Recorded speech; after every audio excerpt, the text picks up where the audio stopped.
Hi friends, வணக்கம் and welcome to செட்டியா kitchen. இன்றைக்கி நம்ம கிச்சனில் செட்டிநாட்டு ஸ்பெஷல் ஸ்வீட் சோமாஸ் பார்க்க போகிறோம். இது ஈஸியாக செஞ்சிடலாம். வீட்டில் இருக்க இன்க்ரீடியன்ஸ் வச்சே செஞ்சிடலாம்.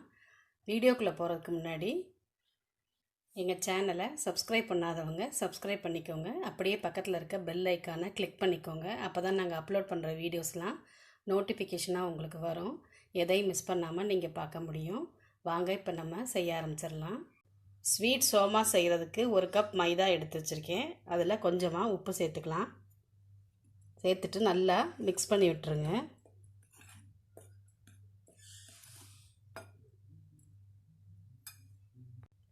அதோட 4 டேபிள் ஸ்பூன் அளவு எண்ணெய் நல்லா சுட வச்சு வச்சுருக்கேன். அதை இதில் கலந்துக்கலாம்.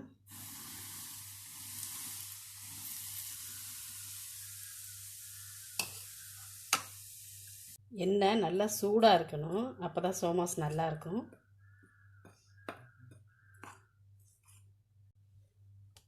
எண்ணெய் சேர்த்து நல்லா மிக்ஸ் பண்ணி விட்டேன். இந்த மாதிரி இப்படி பிடிக்க வரணும், அப்போ தான் நல்லாயிருக்கும். இப்போ கொஞ்சமாக தண்ணி சேர்த்து சப்பாத்தி மாவு பதத்தில் பிசைஞ்சிக்கலாம். நம்ம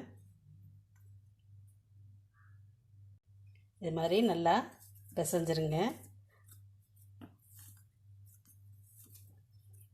ஒரு 5 நிமிஷம் கை விடாமல் நல்லா அழுத்தமாக பிசையணும், அப்போ தான் நல்லாயிருக்கும். மாவு ரெடி ஆயிடுச்சு. இப்போ இதை மூடி வச்சிடலாம். 10 நிமிஷம் அப்படியே இருக்கட்டும். அதுக்குள்ளே நம்ம சோமாஸ்க்கு தேவையான பூரணம் ரெடி பண்ணிக்கலாம். பூரணம் செய்கிறதுக்கு 1/2 கப் தேங்காய் திருவி எடுத்து வச்சுருக்கேன். 1/2 கப் சீனி, 1/2 கப் பொட்டுக்கடலை. பொட்டுக்கடலையை லேசாக வறுத்துட்டு நம்ம பவுடர் பண்ணிக்கணும். அதே போல் தேங்காயும் நம்ம வறுத்து எடுத்துக்கணும். பேனில் எடுத்து வச்சுருந்த 1/2 கப் பொட்டுக்கடலையை சேர்த்துருக்கேன். லோ ஃப்ளேமில் வச்சு வறுத்துக்கலாம். பொட்டுக்கடலையை நல்லா வறுத்தாச்சு. இப்போ இதை ஆற வச்சுட்டு எடுத்து வச்சுருந்த 3 ஏலக்காயும் அதோட சேர்த்து பவுடர் பண்ணிக்கலாம். பொட்டுக்கடலை ஆறட்டும், அதுக்குள்ளே நம்ம தேங்காயை வறுத்துக்கலாம்.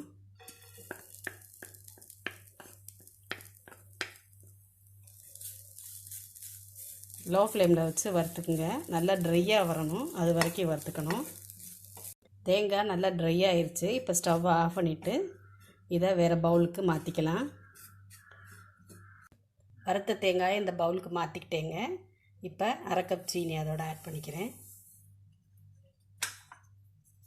நல்லா மிக்ஸ் பண்ணி விட்டுருங்க.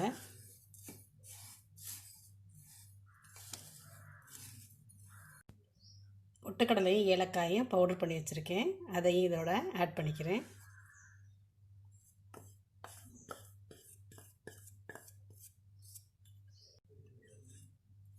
நல்லா மிக்ஸ் பண்ணி விட்டுருங்க. நம்மளோட பூரணம் ரெடி ஆயிடுச்சு. ஏலக்காயும் சேர்த்து பவுடர் பண்ணதுனால நல்ல ஒரு ஃப்ளேவர் கொடுக்குதுங்க. மாவை இந்த மாதிரி சின்ன சின்ன உருண்டைகளாக உருட்டிட்டு சப்பாத்தி மாதிரி தேய்ச்சி எடுத்துக்கலாம். மாவு சப்பாத்தி மாதிரி தேய்ச்சி எடுத்துக்கிட்டேங்க. இப்போ இது நடுவில் நம்ம செஞ்சுருக்க பூரணத்தை வைக்கலாம்.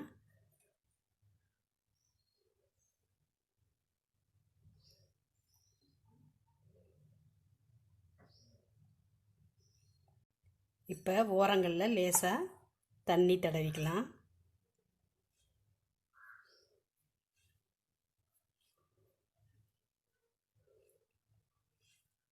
அப்போ தான் நம்ம ஆயிலில் ஃப்ரை பண்ணும்போது பிரிஞ்சு வராமல் நல்லாயிருக்கும்.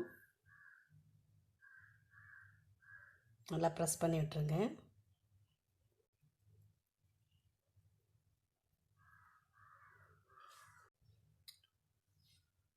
இந்த ஓரங்களில் இப்படி லேசாக மடக்கிட்டு இப்படி ஒட்டிகிட்டே வந்தோன்னா நல்லா அழகாகவும் இருக்கும், நல்லா டேஸ்ட்டாகவும் இருக்கும். பாருங்கள், இப்போ மடித்து காமிக்கிறேன்.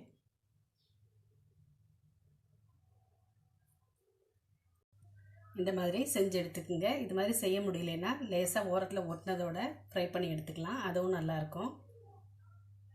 கடாயில் எண்ணெய் காய வச்சுருக்கேன். எண்ணெய் நல்லா காஞ்சிருச்சு. அதில் நான் ரெடி பண்ணி வச்சுருந்த சோமாஸை சேர்த்துட்டேன். இப்போ கொஞ்சம் மீடியம் ஃப்ளேமில் வச்சுக்கலாம்.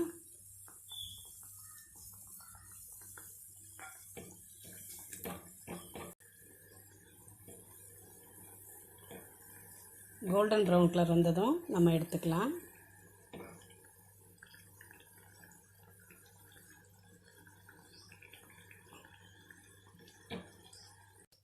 நல்லா வெந்துருச்சு. இப்போ எடுத்துக்கலாம். பாருங்கள் எவ்வளோ சூப்பராக வந்திருக்குன்னு. ரெடி பண்ணி வச்சுருக்க மற்ற சோமாஸையும் இதே மாதிரி போட்டு ஃப்ரை பண்ணி எடுத்துக்கலாம். மீடியம் ஃப்ளேமில் வச்சுக்கோங்க, அப்போ தான் நல்லாயிருக்கும். நம்மளோட சோமாஸ் ரெடி ஆயிடுச்சுங்க. நல்லா டேஸ்ட்டாக இருக்கும் இது. பாருங்கள் எப்படி வந்திருக்குன்னு பார்க்கலாம்.